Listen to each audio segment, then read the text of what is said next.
Bienvenue sur la chaîne Coin Atlantis, la chaîne des pièces anciennes et rares. N'oubliez pas de cliquer sur le bouton j'aime et d'activer la cloche d'abonnement jusqu'à ce que vous receviez toutes les nouveautés sur notre chaîne. Quelle est la valeur d'un trimestre 1977?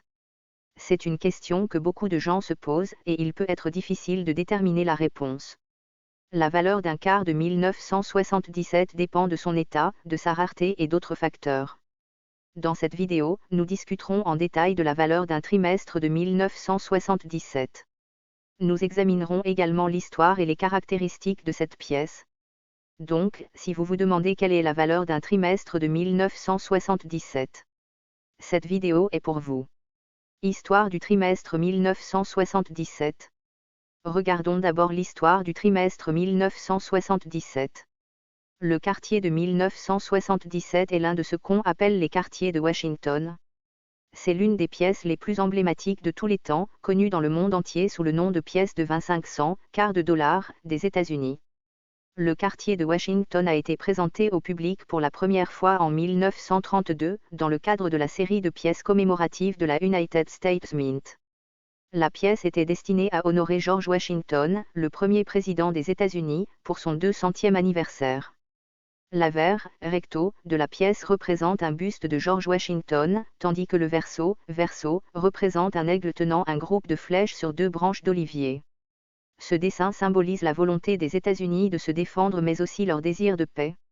Valeur du trimestre 1977. Ces pièces varient en valeur en fonction de l'état bon état, état fin, état extrêmement fin et état non circulé. Examinons chaque état du trimestre de 1977, en les classant par leur emplacement US Mint.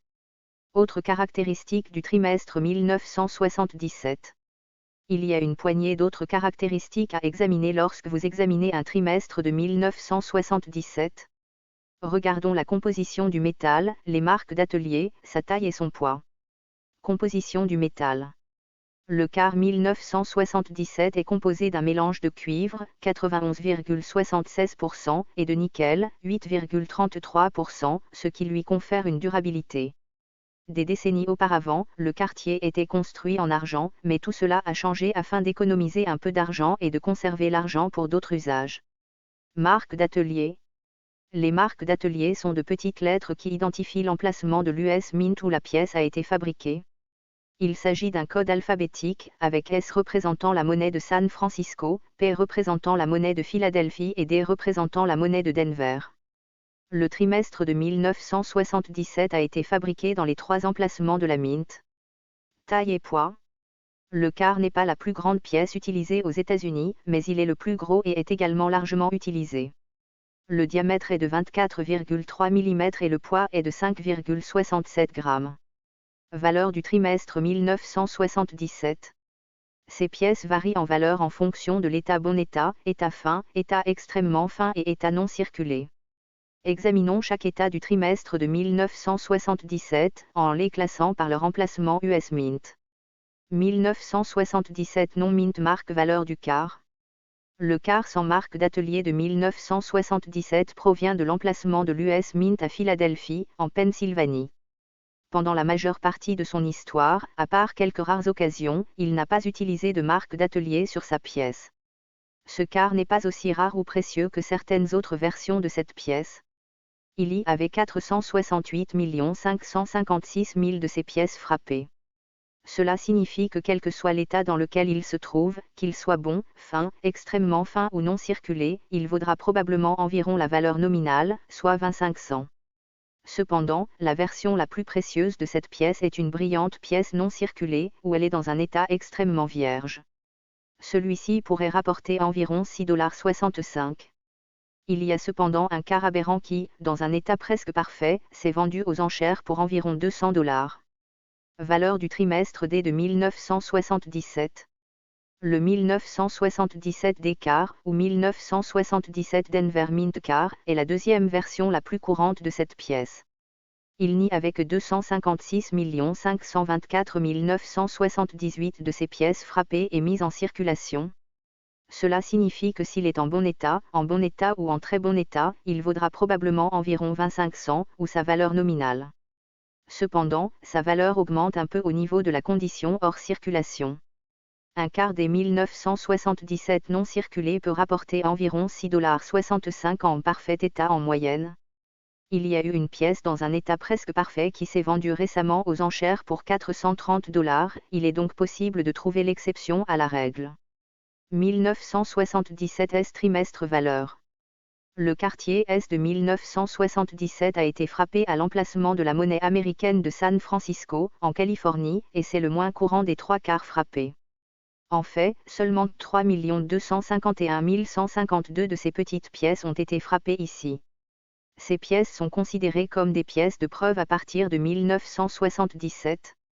Les pièces de preuve sont des pièces spécialement conçues pour ressembler à un miroir et sont destinées aux collectionneurs et non à la circulation commerciale.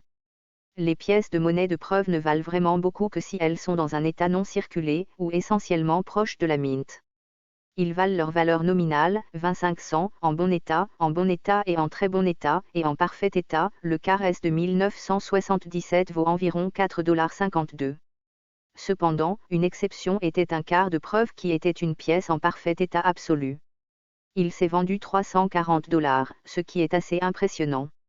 1977 frappé sur une erreur de quart silver-clad planchet. Un quart D de 1977, Denver US Mint, vendu aux enchères récemment a été fabriqué sur un flanc plaqué d'argent, plutôt que sur le mélange cuivre-nickel standard. Il s'agit d'une erreur de pièce extrêmement rare. Cela s'est produit par accident car l'année précédente, 1976, lorsque la monnaie américaine a créé les quarts spéciaux pour commémorer le bicentenaire, quelques-unes de ces pièces étaient censées contenir 40% d'argent. L'un de ces planchets avait glissé et a été utilisé en 1977 pour faire un quart. Cette pièce pèse 5,7 grammes au lieu des 5,67 grammes habituels et s'est vendue pour la somme incroyable de 12 000 $. Bernie Steinbock a signalé la découverte de cette erreur rare avant 1981. Depuis lors, seule une poignée d'autres ont été découvertes. En termes simples, il s'agit de l'un des défauts mint les plus importants qui ont été mis à disposition ces dernières années. Cette pièce a été frappée par erreur sur un flanc plaqué d'argent, également connu sous le nom de 40% d'argent, utilisé pour plusieurs des versions du bicentenaire de la monnaie de San Francisco en 1976, contrairement au quart de Washington de 1977D, qui est un problème plaqué de cuivre-nickel.